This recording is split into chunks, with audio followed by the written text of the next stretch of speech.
and not being afraid of it. You know, sometimes it is kind of scary, but it's better to do it than not. I always say ask forgiveness instead of permission. Erin Shopper. Erin, rock on. All right, put your hands together, y'all, for Erin Shopper.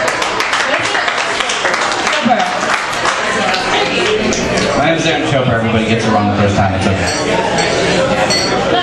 I just wrote this one like 10 seconds ago. To the people in the back, shut the fuck up. You're so stuck up you can't hear these poets have conversations that speak to the masses while your words make you sound like asses. Shut it. It's time to listen. Open your ears and find out what you're missing. That being said, I love you. Alright, raise your hand if you've used Facebook in the last week. What about today? Right now. What about 5 right now? It's funny because I just did that before I came up here. The only reason I found out about this was because Facebook. But anyway, this poem is about Facebook. We gotta disconnect to reconnect. We gotta disconnect to reconnect. Now we've been consumed in cyberspace and time to make time for MySpace and Facebook so that the time it took for me to recite these few lines, I could have been notified that a couple of my friends have come online. You see, we gotta log in and sign up to download, to upload, to reload our lives until they're bestowed to this online mode, and I can't look away. I said we gotta disconnect to reconnect. We gotta disconnect to reconnect. It's this LinkedIn addiction that's got me coming back, where the poke has become my smoke, and the true test of friend loyalty is if you boost my farm bill royalty, and your total popularity is measured by that little number next to your friends list, and not how many people actually sing you happy birthday. So let me update my status after my hiatus. Sorry if my AFK took away from what you had to say, but hey, it's okay, just post it, share it, link it, and I'll like it if you write it, because if graffiti is art, then my wall is a museum of YouTube videos and little thumbs up.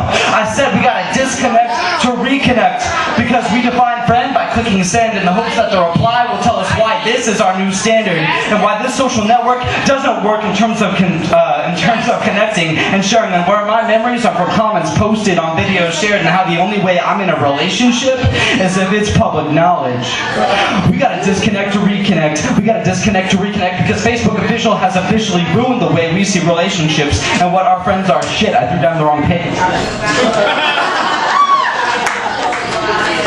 Because instead of flesh, bone, and spirit, they become pixels, passwords, and pokes, and take all that away, and the only connection that's left is broadband. We gotta disconnect to reconnect. Last time we gotta disconnect to reconnect. So let's shut down, log off, pick up right where we let off, because the only way you and I truly know if we're connected is if we actually connect with each other and disconnect from our laptops.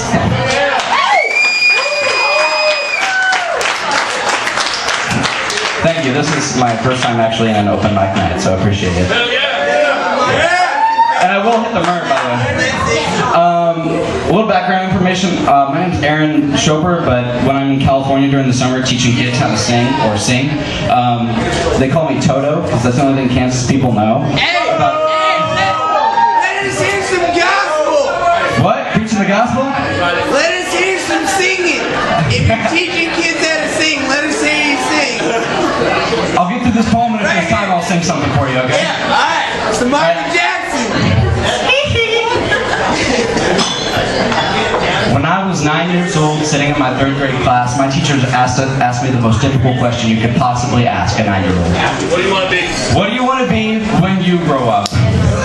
Now, you ask a kid with mild hyperactivity and massive ADD that question, you will get some of the weirdest professions. So when it came around for my turn to answer this question, I stood up right up on my chair and I said, I want to be a Power Ranger. That's right, I want to do front flips and high kicks. I want to defeat putties with a smack. I want to be a cheerleader on crack. And it was about that time my teacher took one look at me and said, you know, that's the problem with kids today. No sense of direction. And see, this didn't make a whole lot of sense to me, because for a kid who's only been told you can, the only direction you know is forward. Well, flash forward to my own class of kids several years later, and I'm handed one of the most important objects I will ever receive. A simple, multicolored bracelet. 28 strings, she said, as she nervously tied this multi-chromatic band of friendship around my wrist. Sorry, I had to burp. I looked into her smile and back down at the seemingly simple creation, strings woven so tightly that if not separated by that that thin line of wax, it would bleed into my skin. I'm so overcome with emotion at this point that the only thing I could think of to say was, what do you want to be when you grow up? And it was only then that I realized that the girl standing in front of me was a lot more of a woman than a lot of people I knew. I mean, her days were packed with lessons and sessions, trying to live through her parents' obsessions and classes. I began wondering if this girl even had patches of what you and I would consider a normal childhood. What do you want to be when you grow up? I asked. And she told me she wanted to be beautiful. Like the girls with record contracts and buy their clothes at Saks Fifth Avenue. She said she wanted to feel comfortable in her own skin and have a boy tell her she's beautiful for no other reason than it's a Wednesday. She told me I was the first man in her life to tell her that she had promise.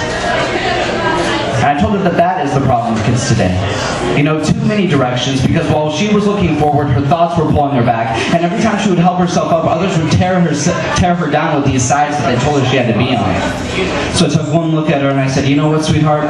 For a girl who's got more activities than freshman orientation, there's only one direction you need to go. And that's back to childhood.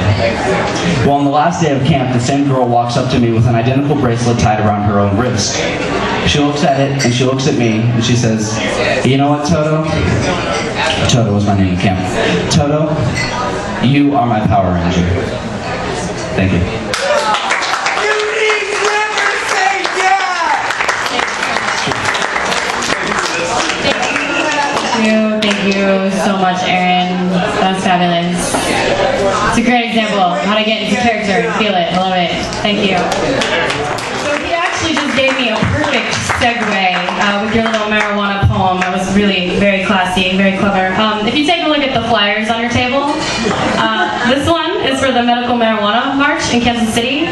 Some of you may have it, some of you may not, but I've got more. It's on Saturday, all day, starts at high noon, goes till 4.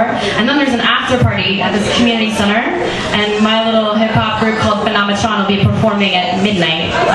Along with Madison DeCamp, who was on the violin. We got a couple other party favors up our sleeve that night, so it'll be a good time. You've also got on your table one of these, which is a fresh ink flyer. You could just take it with you and give it to somebody who might want to come every first Wednesday of the month.